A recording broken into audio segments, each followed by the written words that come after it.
கிறிஸ்துவுக்குள் பிரியமானவர்களே, கர்த்தரும் இரட்சகருமாய் இயேசு நீடிய நாமத்தினாலே உங்கள் யாவரை வாழ்த்துகிறேன். தேவனர்லி அப்பம் மினிஸ்ட்ரி சேனல் மூலியமாக உங்களோடு சந்திப்பதில் மிகுந்த மகிழ்ச்சி அடைகிறேன். தினம்தோறும் அதிகாலை வேளையிலே 3 மணிக்கு பரிசுத்த வேதாந்தத்திலிருந்து ஒரு பகுதியை நாம் தியானித்து நம்முடைய குடும்ப பாதுகாப்பிற்காக நாம் ஜெபித்து வருகிறோம். வேற தேசத்துல வேற சூழ்நிலையில இணைந்திருக்கிறீங்க. இந்த நாளிலும் நாம் ஒரு முக்கியமான பகுதியை நாம் தியானிக்க போகிறோம். கணவன் மனைவி உள்ள தலைப்பு கணவன் மனைவி. மேக்சிமம் இன்னைக்குள்ள மெசேஜ் ஃபுல்லாவே திருமணம் முடிந்தவர்களுக்கு பிரயோஜனமாக இருக்கும். அதே நேரத்தில் வாலிப பிள்ளைகளுக்கு வாலிப பையங்களுக்கு பிரயோஜனமாக இருக்கும். இந்த நாளிலும் ஒரு குடும்ப செய்தி நம்ம சொல்லலாம். கணவன் மனைவிக்குள்ள உள்ள ஒரு செய்தி முழுசா கேட்டீங்கன்னா உங்களுக்கு ரொம்ப பிரயோஜனமாக இருக்கும். கணவன் மனைவி எப்படி வாழ வேண்டும், ஒரு முக்கியமான ஒரு டாபிக். நீதிமொழிகள் 18ஆம் அதிகாரம் 22ஆம் வசனத்திலே மனைவியை கண்டடைகிறவன் நன்மையானதை கண்டடைகிறான், கர்த்தரால் தயையும் பெற்றுக்கொள்கிறான் என்று எழுதப்பட்டிருக்கு. மனைவியை கண்டடைகிறவன் நன்மையானதை கண்டடைகிறான், கர்த்தரால் தயையும் பெற்றுக்கொள்கிறான். காலம் கடைசியா இருக்கு. ஒரு வீட்டுக்குள்ள டைவர்ஸுக்கு என்ன பிரச்சனை அப்படின்னு சொல்லி பார்க்கும்போது மனைவியை வெறுக்கிறாங்க. அதே நேரத்தில் மனைவி மேல கசந்து கொள்றாங்க. கசந்து கொள்ளும் போது வெறுக்கும் போது அது கடைசியில் எங்க போய் நிற்கும் அப்படின்னா டைவர்ஸ் அளவுக்கு பிரச்சனை போய் நிற்கும். இந்த செய்தியை நம்ம கொஞ்சம் யோசிக்கும் போது முதல்ல ஆலோசனை தேவைப்படுது. அதே நேரத்தில் ஒரு குடும்பத்துக்குள்ள என்னென்ன பிரச்சனை வருது அதையும் நம்ம சற்று ஆராய்ந்து பார்க்க வேண்டும். மனைவியை கண்டடைகிறவன் நன்மையானதை கண்டடைகிறான். இன்னைக்கு நிறைய குடும்பத்திலே நிறைய வாலிப பையங்க திருமணம் எனக்கு வேண்டாம் அப்படின்னு சொல்லி ஒரு ஸ்டேஜில் வாழ்ந்துட்டு இருக்கிறாங்க. வாலிப பிள்ளைகள் நாங்க கல்யாணம் முடிக்க விரும்பல அப்படிங்கிறாங்க. வேதம் சொல்லுறது மனிதன் தனிமையா இருப்பது நல்லதல்ல அப்படின்னு சொல்லி வேதம் சொல்லுகிறது. மனிதன் தனிமையா இருப்பது நல்லதல்ல. தேவன் ஒரு வார்த்தை சொல்றாரு அப்படின்னா அந்த வார்த்தையில எவ்வளவு அர்த்தம் இருக்கும் தெரியுமா? மனிதன் தனிமையா இருப்பது நல்லதல்ல. இன்னைக்கு நிறைய குடும்பத்துல எங்க பிரச்சனை ஆரம்பிக்குன்னு சொல்லி பார்க்கும்போது திருமணமே வேண்டாங்கிறாங்க. அப்படி ஒரு கடைசி காலத்துல நம்ம வாழ்ந்துட்டு இருக்கிறோம். ஒருவேளை திருமணம் முடிஞ்சதுக்கு அப்புறம் வீட்டுல கணவன் மனைவிக்குள்ள ஒரு சண்டை வரும்போது டைவர்ஸ் அளவுக்கு போயிருந்தாங்க. அப்படியும் பிரச்சனை வந்துருது. அதனால காலம் கடைசியா இருக்கு. கொஞ்சம் வசனம் இன்னைக்கு இருக்கு. அதனால கொஞ்சம் செய்திக்குள்ள நம்ம போவோம். நீதிமொழிகள் 19ஆம் அதிகாரம் 14ஆம் வசனத்திலே புத்தியுள்ள மனைவியோ கர்த்தர் அருளும் ஈவு என்று எழுதப்பட்டிருக்கு. புத்தியுள்ள மனைவி என்று எழுதப்பட்டிருக்கு. ஒரு குடும்பத்தை நடத்தணும் அப்படின்னா ஒரு புத்தியுள்ள ஒரு மனைவியா இருக்கணும். அதே நேரத்தில் மனைவியை வெறுக்க கூடாது. மனைவியை வெறுக்கும் போது சத்துரு தொடருவான். மனைவியை நேசிக்கணும், மனைவிட்ட அன்பு கூறணும். மனைவியை கண்டடைகிறவன் அப்படிங்கிற ஒரு வேர்டு வருது. மனைவியை கண்டடைகிறவன் நன்மையானதை கண்டடைகிறான். ஒரு குடும்பம் எப்போ ஆசீர்வாதமா இருக்கும் அப்படின்னு சொல்லி பார்க்கும்போது திருமணம் முடிந்ததுக்கு அப்புறம் தான் அவனோட வாழ்க்கை ஒரு தொடக்கம். அந்த வாழ்க்கை தொடக்கம் அதுலேருந்து எங்கே வரைய போகுது அப்படின்னா தாத்தா பாட்டி பேரன் பேத்தி ஒரு குடும்ப வம்சம் அப்படியே விரிஞ்சிட்டு போயிட்டே இருக்கும். கடைசி சொல்லி பார்க்கும்போது 70-80 வயசு ஆகும்போது பார்க்கும்போது குடும்பத்தில் ஃபுல்லா அழகா ஒரு சந்ததி 2 சந்ததி பார்த்துருவாங்க. ஆனால் இன்னைக்கு உள்ள ஸ்டேஜ் எப்படின்னா திருமணமே வேண்டாம் அந்த அளவுக்கு பேசுறாங்க.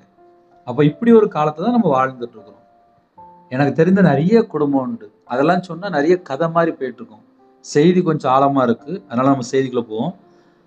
கர்த்தரால் தயையும் பெற்றுக்கொள்கிறான் என்று வேதம் சொல்கிறது. தேவனிடத்திலிருந்து ஒரு குடும்ப தலைவர் எப்போ இரக்கங்களை பெற்றுக்கொள்கிறார் சொல்லி பார்க்கும்போது மனைவியை கண்டடையும் போதுதான் நன்மையானதை கண்டடைகிறான் என்று எழுதப்பட்டிருக்கு. இன்னைக்கு நிறைய குடும்பத்திலே குடும்ப தலைவர் என்ன பண்றாங்க அப்படின்னா மனைவிக்கு தெரியாம எல்லா சேட்டையும் பண்ணுவாங்க.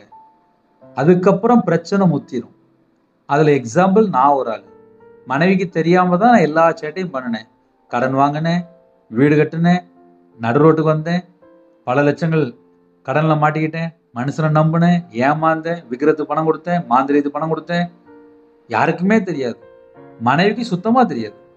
அப்ப என்னன்னா, மனைவிக்கு தெரியாம துரோகம் பண்ணிட்டே இருந்தேன். ஒரு நாள் நடு ரோட்ல வந்து நின்னேன். ஆனா என் மனைவிட்ட நான் சொல்லிட்டு செஞ்சிருந்தேன்னா, நான் நடு ரோட்டுக்கு வரமாட்டேன். நான் ஒரு வீடு கட்டும்போது என் மனைவிட்ட சொல்லிட்டு கட்டியிருந்தேன்னா நான் பிரச்சனைக்கு வராது. நான் கடன் வாங்கும்போது இத்தனை லட்ச ரூபா நான் கடன் வாங்குறேன்னு சொல்லி என் மனைவிட்ட நான் சொல்லல.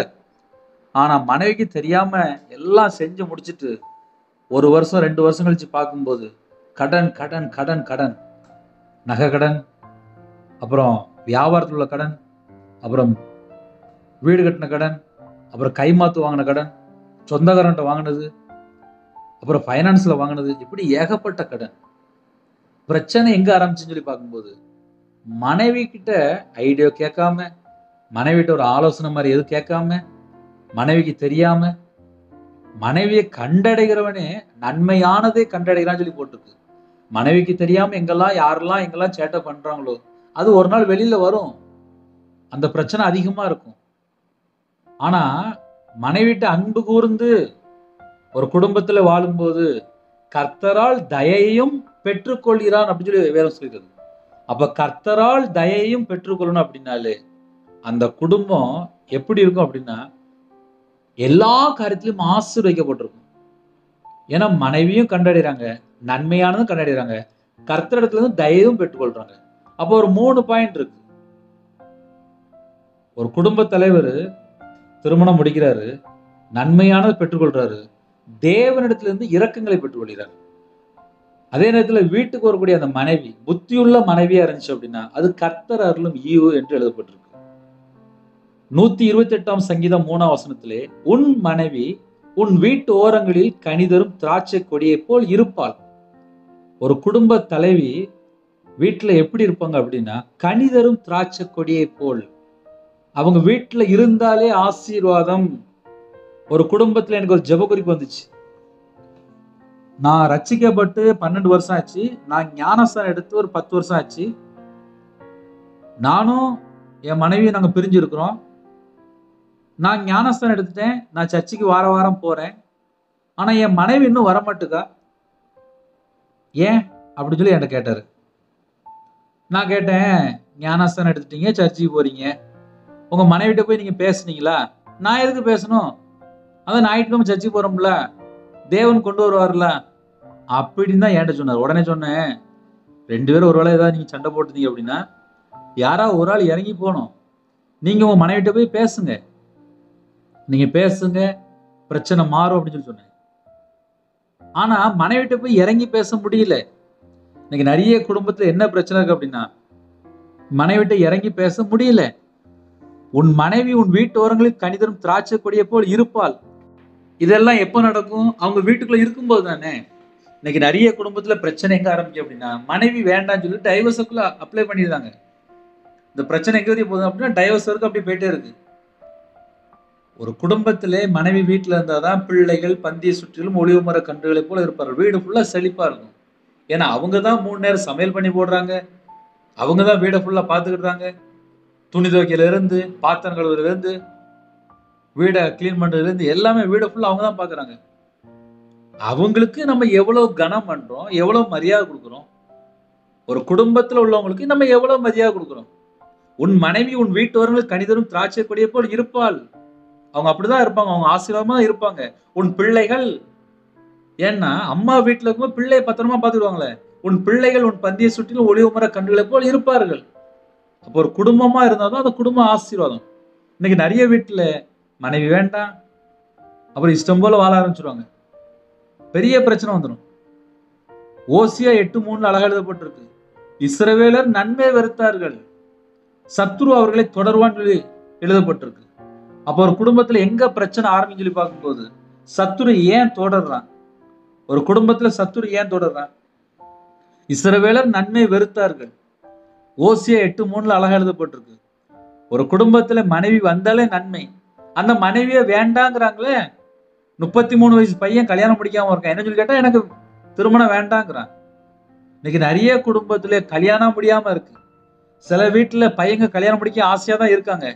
ஆனா நகை வேணும், பணம் வேணும்னு சொல்லிட்டு நிறைய ஒரு ரட்சிக்கப்பட்ட பிள்ளைகளை கழிச்சிருந்தாங்க.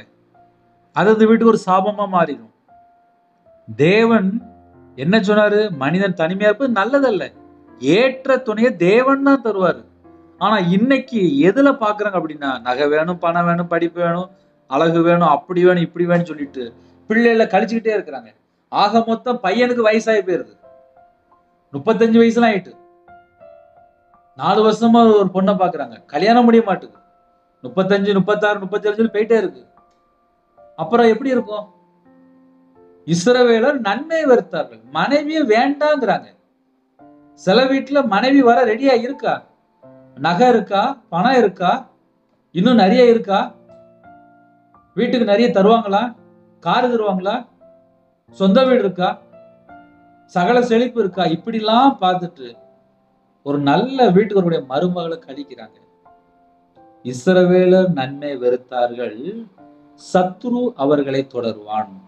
சத்துரு அவர்களை தொடருவான் அப்படின்னா பிசாசு அந்த இடத்துல வரும் அப்படின்னு அர்த்தம். ஒரு குடும்பத்துல பிரச்சனை எங்க பிரதர் ஆரம்பிக்கு, எனக்கு யாரும் மாந்திரியம் பண்ணிட்டாங்க, இல்ல தலைமுறை சாபம் இருக்குமோ, இல்ல அப்படி இருக்குமோ, இப்படி இருக்குமோ சொல்லி ஒரு பெரிய பட்டியலே போடுவாங்க. ஆனா நல்ல ரட்சிக்கப்பட்ட பிள்ளை வருது அப்படின்னா அவங்க என்ன செய்வாங்க, என்ன போடுவாங்க, அவங்க யாரு, அப்படி இப்படின்னு சொல்லிட்டு ஏகப்பட்டதை கழிச்சு லாஸ்ட் பையனே ஒரு நாள் சொல்லுவேன், அம்மா எனக்கு கல்யாணமே வேண்டாமா, எனக்கு வேண்டாமா அப்படிங்கிற அளவுக்கு கொண்டு போயிருந்தாங்க.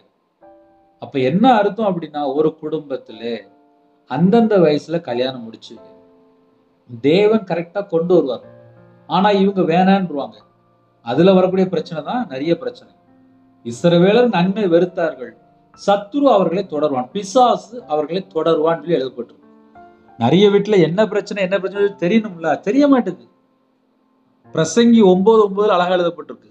சூரியனுக்கு கீழே தேவன் உனக்கு நியமித்திருக்கிற மாயையான நாட்களில் எல்லாம் நீ நேசிக்கிற மனைவியோடு நிலையில்லாத இந்த ஜீவ வாழ்வை அனுபவி.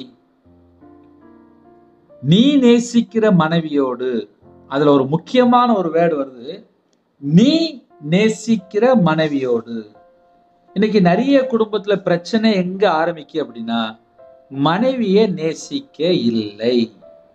இது ஒரு பெரிய பிரச்சனை, பெரிய பிரச்சனை. நீ நேசிக்கிற மனைவியோடு நிலையில்லாத இந்த ஜீவ வாழ்வை அனுபவி. இந்த ஜீவனுக்குரிய வாழ்விலும் நீ சூரியனுக்கு கீழே படுகிற பிரயாசத்திலும் பங்கு இதுவே.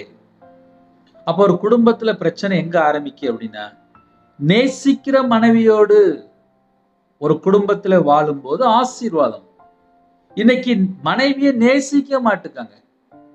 அதனாலதான் ஒரு வீட்டுக்குள்ள பிரச்சனை தலைக்கு மேல வெடிக்குது. நீ நேசிக்கிற மனைவியோடு நிலையில்லாத இந்த ஜீவ வாழ்வை அனுபவி. அப்ப நம்ம என்ன யோசித்து பார்க்கணும் அப்படின்னா, கல்யாணம் முடிஞ்சவங்க ஒருவேளை இணைந்திருந்தால் மனைவியை நேசிக்கிறீங்களா, இதை நம்ம செக் பண்ணி பார்க்கலாம். அடுத்தாப்புல மத்தேயு சுவிசேஷம் 5ஆம் அதிகாரம் 32ஆம் வசனத்துல அழகா எழுதப்பட்டிருக்கு. நான் உங்களுக்கு சொல்கிறேன், வேசித்தன முகாந்திரன் ஒழிய தன் மனைவியை தள்ளி விடுகிறவன் அவளை விபச்சாரம் செய்ய பண்ணுகிறவனா இருப்பான்.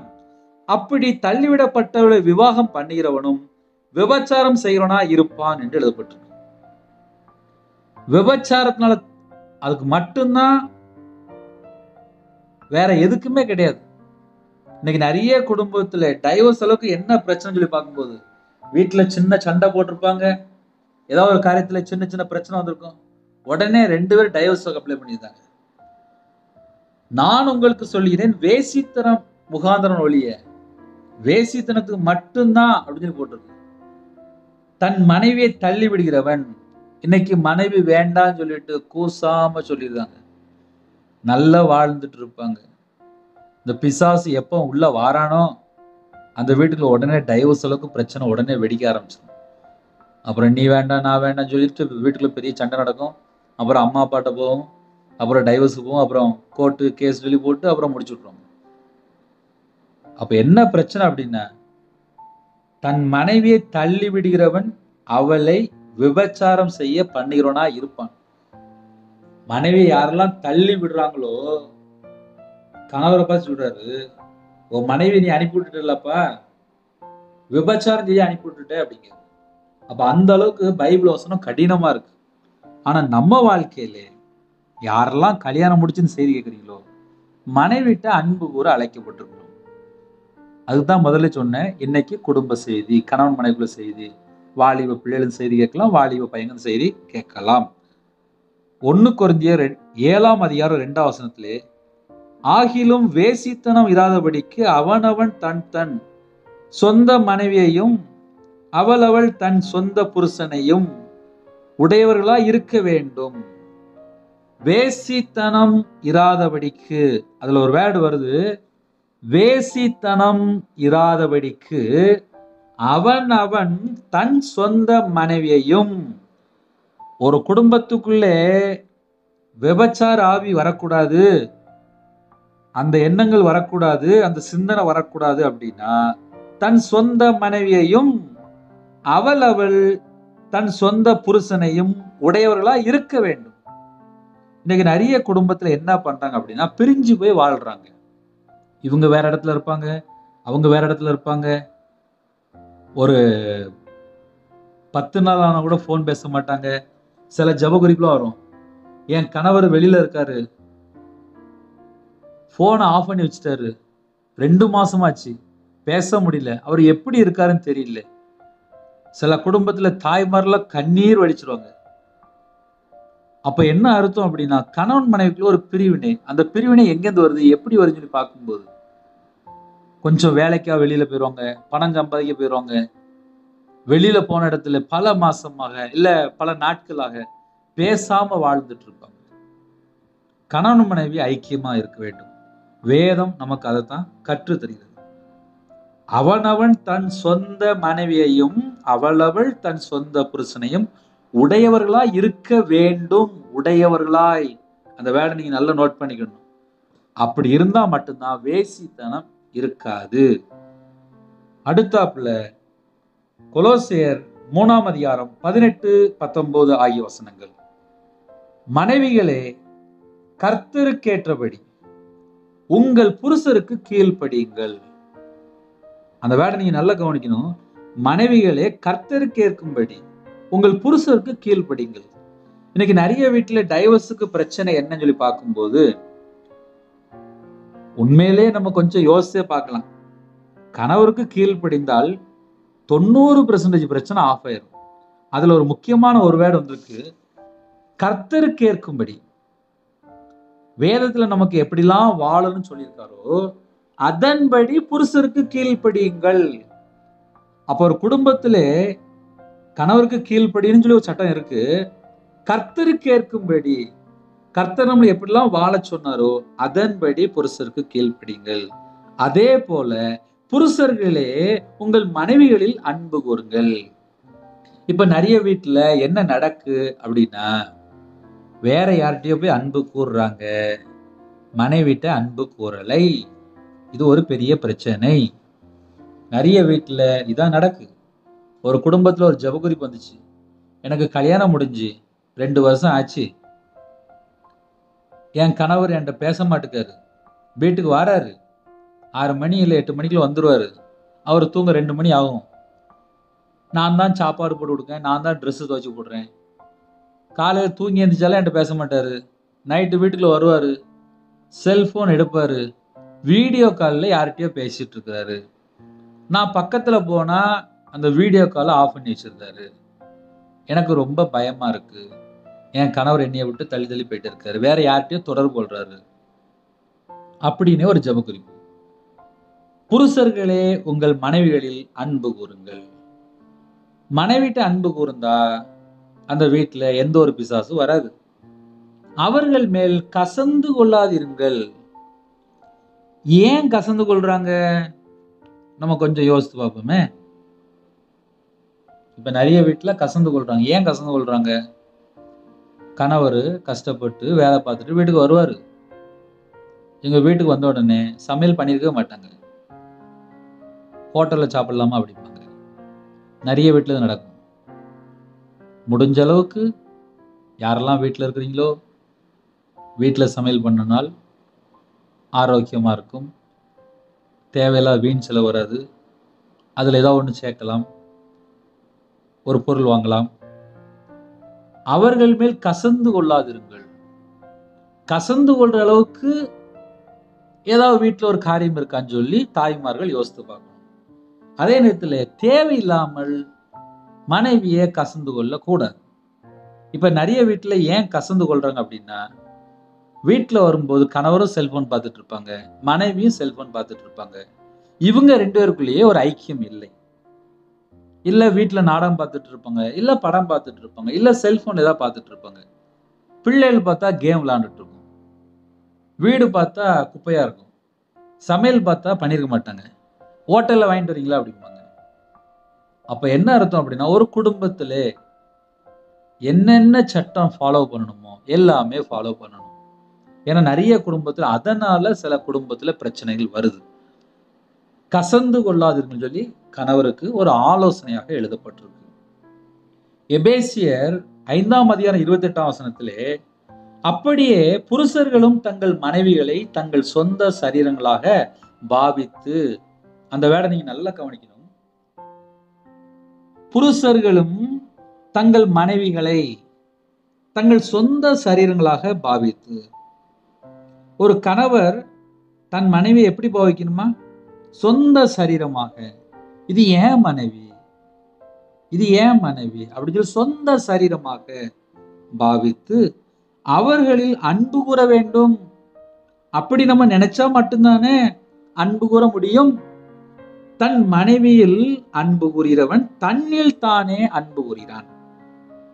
இன்னைக்கு நிறைய வீட்டுல என்ன பிரச்சனை பார்க்கும்போது, அன்பு கூறுற அக்கா மாதிரியும் காணோம், அன்பு கூறுற அண்ணன் மாதிரியும் காணோம்.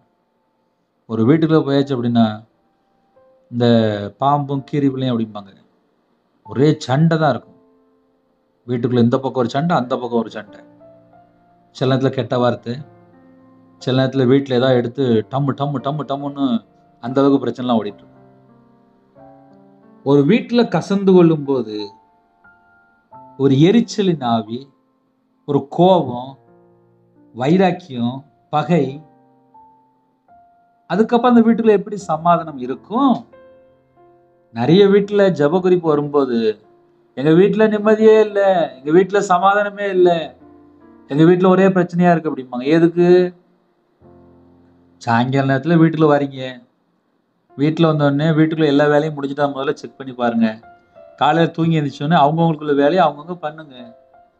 இன்னைக்கு நிறைய குடும்பத்துல பிரச்சனை எங்க ஆரம்பின்னு சொல்லி பார்க்கும்போது, காசு இல்லைன்னா பிரச்சனை வந்துடும், பணம் தட்டுப்பாடு வரும்போது பிரச்சனை வந்துடும், வீட்டுல சமையல் பண்ணாம இருக்கும்போது பிரச்சனை வரும், குடும்பத்திலே ஒருவருக்கு ஒரு ஐக்கியமா இல்லாம இருக்கும்போது பிரச்சனை வரும், ஒருவருக்கு ஒருவர் புரிந்து கொள்ளாம இருக்கும்போது பிரச்சனை வரும். இன்னைக்கு நிறைய குடும்பத்திலே புரிந்து கொள்ளாம இருக்கிறது தான் நிறைய பிரச்சனை. ஒரு கணவர்னா அவர் எப்படி இருப்பாரு, மனைவினா அவங்க எப்படி இருப்பாங்க, அவங்க எதுல பலவீனமா இருக்காங்க. ஏன்னா சில குடும்பத்திலே வேதம் சொல்கிறது, மனைவியானவள் பலவீன பாண்டம் என்று எழுதப்பட்டிருக்கு. அவங்க பலவீனமா இருப்பாங்க, அவங்கள போய் கஷ்டப்படுத்த கூடாது. சில குடும்பத்துல தாய்மார்களுக்கு சரீரத்துல பல பலவீனம் இருக்கு, என்னையால சமையல் பண்ணி தர முடியாது, உங்களுக்கு ஏதாவது வாங்கி சாப்பிட்டுக்கோங்களேன், எனக்கு முடியலையே அப்படிம்பாங்க. அப்ப கணவர் அதை புரிந்து கொள்ளணும், கசந்து கொள்ளக்கூடாது, புரிந்து கொள்ளணும். இன்னைக்கு நிறைய குடும்பத்துல என்ன நடக்கும் அப்படின்னா, கசந்து கொள்றாங்க, புரிந்து கொள்ளலை. ஏன் மனைவி அப்படி சொன்னா, அவங்க சூழ்நிலை என்ன, அவங்களோட பலவீனம் என்ன, அவங்க எதுல பாதிக்கப்பட்டிருக்காங்க, அதை புரிந்து கொள்ளணும். அப்படி புரிந்து கொள்ளும் போதுதான் மனைவிட்ட அன்பு கூற முடியும். இன்னைக்கு செல்போன் மேல பல மணி நேரம் கையிலேயே வச்சுட்டு பார்த்துட்டு இருக்காங்க. அப்புறம் மனைவியினுடைய பலவீனம் எப்படி தெரியும், அவங்க படுற கஷ்டம் எப்படி தெரியும்? அதனாலதான் 2 பக்கம் பேசிட்டு இருக்கேன். இந்த பக்கம் கணவர், அந்த பக்கம் மனைவி. ஏன்னா ஒரு வீட்டுல 2 பேர் தானே இருக்காங்க, இதை தாண்டி தானே பிள்ளைகள். நிறைய வீட்டுல ஜெப குறிப்பு வரும்போது கணவன் மனைவிக்குள்ள ஐக்கியம் இல்லை, பிரிஞ்சு போறாங்க, தவறான தொடர்பு, கள்ள தொடர்பு, அப்புறம் வேசித்தனம், அப்புறம் டைவர்ஸ். இதுக்கு எல்லாத்துக்கும் மூல காரணம் என்ன? கசந்து கொள்றது, கசப்பு, வெறுப்பு, இதெல்லாம் ஒரு வீட்டுக்குள்ள இருக்கும்போது டைவர்ஸ்ல போய் தான் நிற்கும். அப்படி இல்லைன்னா ஒரே வீட்டுக்குள்ள பேசாம வாழ்ந்துட்டு இருப்பாங்க, விட்டு கொடுக்க மாட்டாங்கப்பா. நிறைய வீட்டுல இப்ப என்ன பிரச்சனை, விட்டு கொடுக்கறே கிடையாது. விட்டு கொடுத்தா சந்தோஷமா வாழ முடியும். இன்னைக்கு விட்டு கொடுக்குற நிறைய குடும்பத்தை காணும். அதனாலதான் நிறைய வீட்டுக்குள்ள பிரச்சனை வருது. எபேசியர் 5ஆம் அதிகாரம் 33ஆம் வசனத்திலே, எப்படியும் உங்களிலும் அவனவன் தன்னிடத்தில் அன்பு கூறுவது போல தன் மனைவியிடத்திலும் அன்பு கூற கடவன். மனைவியும் புருஷனிடத்தில் பயபக்தியா இருக்க கடவுள். இதுல என்ன பாயிண்ட் இருக்கு அப்படின்னா, பயபக்தியா இருக்கணுமா. இன்னைக்கு நிறைய குடும்பத்துல பயபக்திய காணும். நிறைய வீட்டுக்குள்ள இதான் பெரிய பிரச்சனை. பயபக்தி இருந்துச்சுனாலே 90% பிரச்சனை முடிஞ்சிடும். ஒரு கணவன் மனைவி ஏன் பிரிஞ்சு போறாங்க அப்படின்னா, அங்க பயபக்தியே இருக்காதுப்பா. அங்க இஷ்டம் போல வாழ்ந்துட்டு இருப்பாங்க. அது நிறைய நேரத்துல பிரச்சனைல இருந்து மாட்டிக்கிடும். இது ஒரு பிரச்சனை. 1 பேதுரு 3ஆம் அதிகாரம் 7ஆம் வசனத்திலே, அந்தபடியே புருஷர்களே மனைவியானவள் பலவீன பாண்டமாய் இருக்கிறபடியினால் உங்கள் ஜெபங்களுக்கு தடை வராதபடிக்கு. இப்போ இந்த வசனத்தை நீங்க நல்லா கவனிக்கணும். அண்ணன்மாரு, தகப்பன்மாரு, கணவர்மாரு, வாலிப பையங்க எல்லாருமே கவனிக்கலாம். ஆண்கள் கவனிக்கணும். புருஷர்களே மனைவியானவள் பலவீன பாண்டமா இருக்கிறபடினால், அவங்களுக்கு சில நேரத்துல சரீரத்துல பலவீனமா இருக்கும். நைட்டு தூங்காம இருப்பாங்க. வீட்டுல குட்டி பிள்ளைகள் இருக்கும், பிறந்த பிள்ளைகள் இருக்கும், இல்ல யாருக்கோ உடம்பு சரியில்லாம இருப்பாங்க. நைட்டு ஃபுல்லா முழிச்சிருப்பாங்க. அவங்க சரீரத்துல பலவீனமா இருக்கும். காலையில லேட்டா எழுந்திரிச்சிருப்பாங்க. பல சூழ்நிலையில தாய்மார் வாழ்ந்துட்டு இருப்பாங்க. அப்ப அவங்களுக்கு ஒரு குடும்ப தலைவர் என்ன பண்ணணும் அப்படின்னா, அவங்க பலவீனமா இருக்கிறதுனால காலையில தூங்கி இருந்துச்சோன்னே, உனக்கு ஏதாவது நான் ஹெல்ப் பண்ணணுமா, இல்ல உனக்கு ஏதாவது நான் வாங்கி தரணுமா அப்படின்னு சொல்லி அவங்க முகத்தை பார்த்து கேட்கணும். இன்னைக்கு நிறைய பேர் என்ன பண்றாங்க அப்படின்னா, மனைவியினுடைய முகத்தை பாக்குறதே கிடையாது. அங்க ஆபீஸுக்கு போனதுக்கு அப்புறம், இல்ல வெளியில வேலைக்கு போனதுக்கு அப்புறம் தேவையில்லாத காரியத்துல போய் ஈடுபட்டு இருப்பாங்க. ஒரு குடும்பத்திலே மனைவி முகத்தை பார்த்தாதான் அவ டயர்டா இருக்காளா, இல்ல அவளுக்கு ஏதாவது வேணுமா, இல்ல அவளுக்கு ஏதாவது பிரச்சனையா அப்படின்னு சொல்லி புரிந்து கொள்ள முடியும். புருஷர்களே மனைவியானவள் பலவீன பாண்டமா இருக்கிறபடினால் உங்கள் ஜெபங்களுக்கு தடை வராதபடிக்கு நீங்கள் விவேகத்தோட அவருடைய வாழ்ந்து. சில குடும்பத்திலே ஜெபிக்க சொல்லுவாங்க, எங்க வீட்டுல ஒரே கடன் பிரச்சனை, ஒரே போராட்டம், ஒரு பெரிய லிஸ்டே வரும். இன்னைக்குள்ள செய்தி ஒரு முக்கியமான செய்தி, நல்லா கவனிங்க. உங்கள் ஜெபங்களுக்கு தடை வராதபடிக்கு. ஒரு குடும்ப தலைவர் போய் ஜெபம் பண்றாரு, அந்த ஜெபத்துக்கு தடை வரக்கூடாதான். எப்படி தடை வருது அப்படின்னா, மனைவி வீட்டுல பலவீனமா படுத்திருப்பாங்க, சரீரத்துல பலவீனமா இருக்கும். நிறைய சொல்லலாம். பலவீனமா இருக்கிற அந்த தாயார் அவங்க பார்த்தா வியாதியில படுத்திருப்பாங்க சில நேரத்துல. இங்க பார்த்தா குடும்ப தலைவர் பார்த்தா என்ன ஏதுன்னு கேட்கவே மாட்டார். அப்படி இருக்கக்கூடாது. அவங்க பலவீனமா இருக்கிறதுனால உங்கள் ஜெபங்களுக்கு தடை வராதபடிக்கு, ஆண்களுடைய ஜெபங்களுக்கு தடை வராதபடிக்கு நீங்கள் ஆண்கள் விவேகத்தோடு ஞானத்தோடு அவர்களுடனே வாழ்ந்து. அப்ப மனைவியோட வாழ்றது தான் கல்யாணம் முடிக்கிறோம். இன்னைக்கு நிறைய குடும்பத்திலே மனைவியோட வாழ்ந்து சொல்லி கல்யாணம் முடிக்கிறாங்க, கொஞ்ச நாள்ல விட்டுட்டு போயிருந்தாங்க. எத்தனை காரியம் இருக்கு. இல்ல கொஞ்ச நாள் கழிச்சு பேச மாட்டேங்கிறாங்க, அவங்கள கவனிக்க மாட்டேங்கிறாங்க, அவங்களுக்கு என்ன ஏது வேணும்னு சொல்லி கேட்க மாட்டேங்கிறாங்க. எத்தனை காரியம் யோசித்தால மண்டலம் குழம்புது. உங்கள் ஜெபங்களுக்கு தடை வராதபடிக்கு நீங்கள் விவேகத்தோடனே அவர்களுடனே வாழ்ந்து உங்களுடனே கூட அவர்களும் நித்திய ஜீவனாகிய கிருபையை சுதந்திரித்துக் கொள்கிறானபடினால் அவர்களுக்கு செய்ய வேண்டிய கனத்தை செய்யுங்கள். ஒரு முக்கியமான ஒரு பாயிண்ட் வருது ஆண்களுக்கு. மனைவிக்கு செய்ய வேண்டிய கனத்தை செய்ய வேண்டும். மனைவிக்கு செய்ய வேண்டிய கனத்தை செய்ய வேண்டும். இதெல்லாம் பைபிள் லா சட்டம். இன்னைக்கு நிறைய குடும்பத்துல என்ன நடக்கு அப்படின்னா, அவங்க இஷ்டம் போல வாழ்ந்துட்டு இருப்பாங்க, யாரு பேச்சும் கேட்க மாட்டாங்க. அதுக்கப்புறம் பார்த்தா குடும்பத்துல பார்த்தா நிறைய பிரச்சனை ஓடிட்டு இருக்கும். அதனால கணவன் மனைவிக்கு ஒரு ஆலோசனை மாதிரி தான் பேசிட்டு இருக்கிறோம். பைபிள் வசனத்தை வச்சுதான் பேசிட்டு இருக்கிறேன். இந்த வசனத்தை நீங்க மறுபடியும் கூட நீங்க கேளுங்க.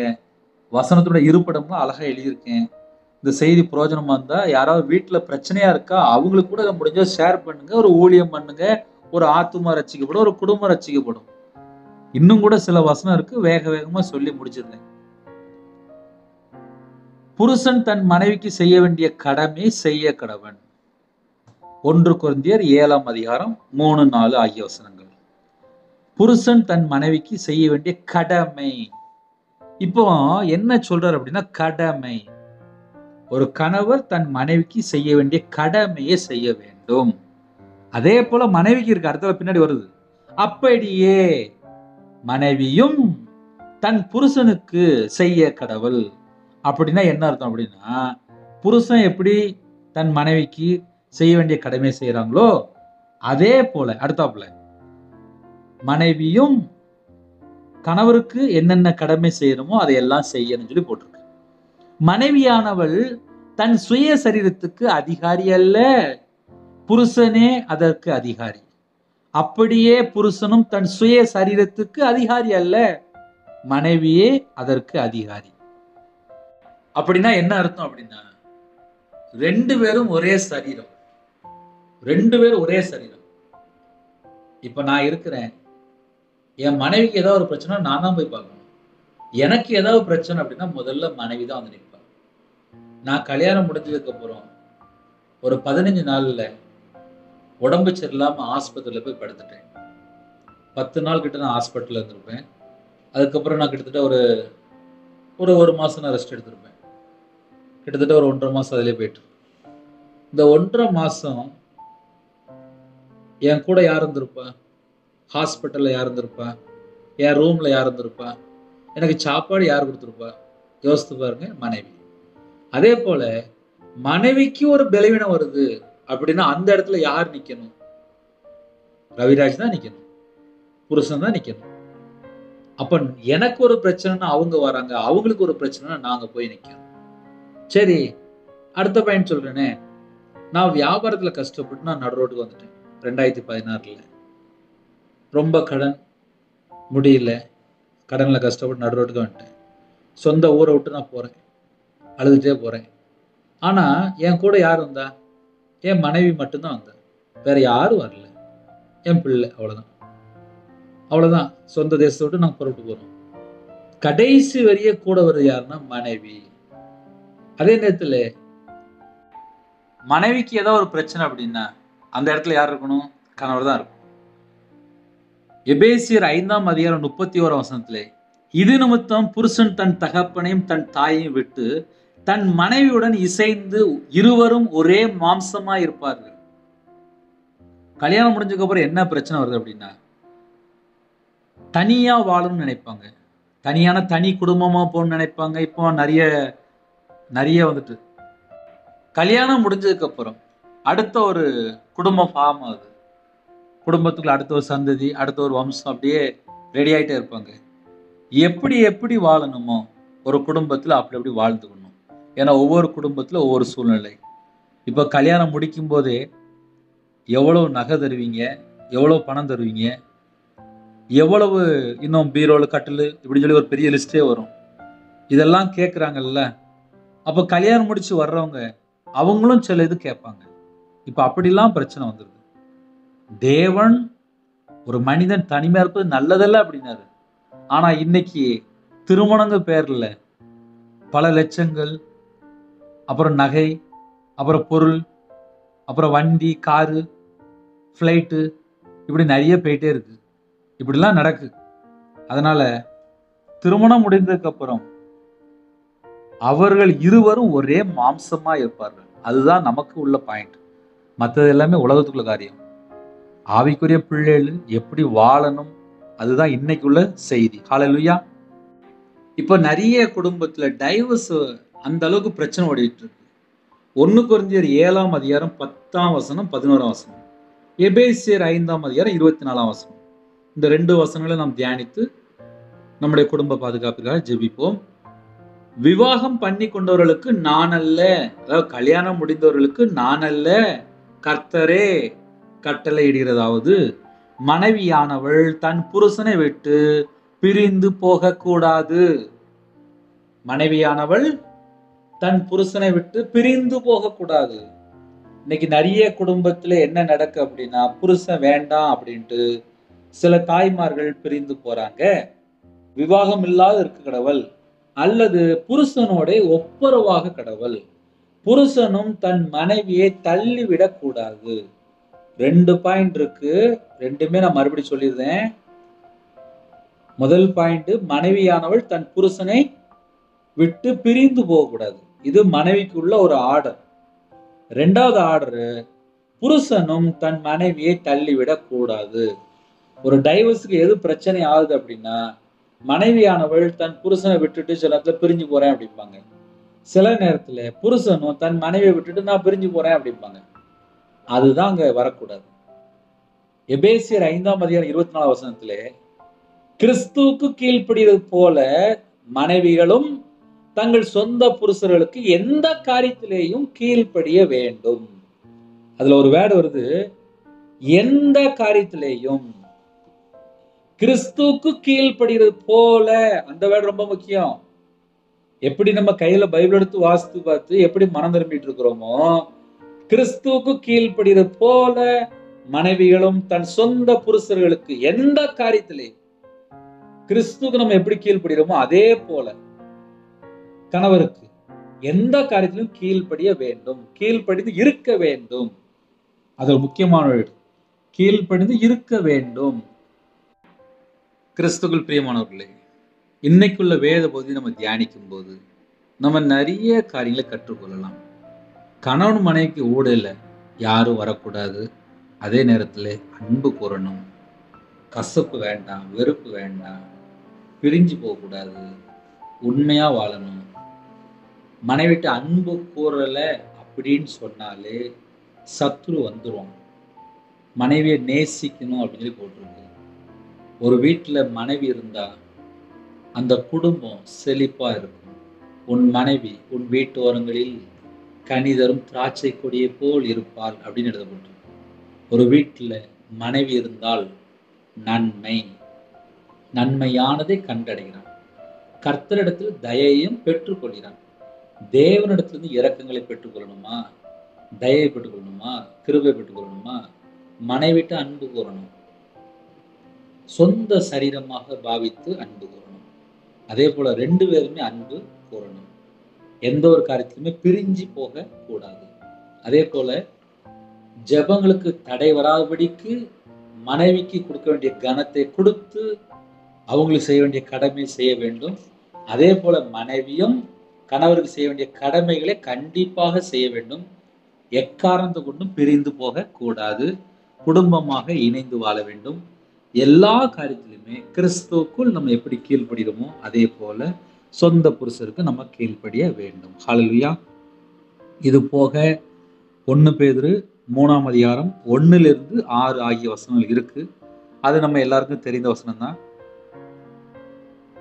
அதையும் நம்ம தியானிக்கலாம், டைம் போயிடும். அதனால குடும்ப பாதுகாப்புக்காக ஜெபிப்போம். அந்த வசனம் ஒருவேளை நீங்க தியானிக்கணும் அப்படின்னா 1 பேதுரு 3ஆம் அதிகாரம் 1 முதல் 6 ஆகிய வசனங்கள் இருக்கு. அதுல சாந்தம், அமைதியில் உள்ள ஆவின்னு சொல்லி போட்டிருக்கு. ஒரு மனைவி எப்படி வாழ வேண்டும், மனைவிகளே உங்கள் சொந்த புருஷர்களுக்கு கீழ்ப்படிந்திருங்கள், மனைவிகளின் நடக்கைகளினாலே ஆதாயப்படுத்திக் கொள்ளலாம் அப்படின்னு சொல்லி போட்டிருக்கு. அதையும் நம்ம வசனம் எடுத்தா இன்னும் கொஞ்சம் டைம் போயிட்டு இருக்கோம். இவ்வளவு வசனமே நமக்கு தெரிந்த அளவுக்கு நல்லா போதும். ஒரு குடும்பம் எப்படி வாழணும் அப்படின்னா அன்பு கூர்ந்தாலே அந்த வீட்டுல 90% பிரச்சனை முடிஞ்சிடும். அன்பு கூறும்போது சகல பாவங்களையும் மூடும் என்று எழுதப்பட்டிருக்கு. தேவன் அன்பா இருக்காரு. நம்ம அன்பு கூறும்போது, மனைவிட்ட அன்பு கூறும்போது நம்ம தேவனுடைய பிள்ளை, அதை நம்ம மறக்க கூடாது. ஹல்லேலூயா. நம்முடைய குடும்ப பாதுகாப்புக்காக நாம் ஜெபிப்போம். கண்களை மூடி இருக்க இடத்துல முழங்கால் போட்டு ஜெபிப்போம். கிருபை மகிமை அந்த பரிசுத்தமுள்ள நல்ல தகப்பனே, உம்மை நன்றியோடு துதிக்கிறோம் ராஜா. புதிய நாள் காண கிருபைக்காக 1000 மடங்கு உமக்கு நன்றி செலுத்துகிறோம். இந்த நாளிலும் ஒரு குடும்பமாக எப்படி வாழ வேண்டும் சில வசனங்களை நாங்கள் தியானித்தோம்ப்பா. எங்கள் வாழ்க்கையில் ஏதாவது குறைய இருந்தால் மன்னிச்சிருங்க. ஒவ்வொரு குடும்பத்துக்குள்ளுமே கர்த்தரை விட்டு தள்ளி போன ஏதாவது காரியம் இருந்தாலும் எல்லாவற்றையும் மன்னிச்சிருங்க. சில குடும்பம் பிரிந்து போய் வாழ்கிறாங்க. சில குடும்பத்துக்குள்ள ஐக்கியம் இல்லை, சந்தோஷம் இல்லை. ஒருமனப்பட்ட ஆவி இல்லை. கசப்பு, வெறுப்பு, பகை, கணவன் மனைவிக்குள்ளே தேவையில்லாத சந்தேகங்கள், தேவையில்லாத எண்ணங்கள், தேவையில்லாத போராட்டங்கள், தேவையில்லாத பழக்கவழக்கங்கள், தேவையில்லாத ஃப்ரெண்ட்ஷிப்பு, எந்தெந்த காரியம் இருக்கோ அந்த எல்லா கிரியிலும் அழிக்கப்படட்டும்பா. உண்மையா வாழ கணவன் மனைவிக்குள்ள ஒரு ஐக்கியத்தை கட்டிடுங்க. இந்த நாளையும் எல்லா குடும்பத்தையும் கர்த்தர் ஆசீர்வதிங்க.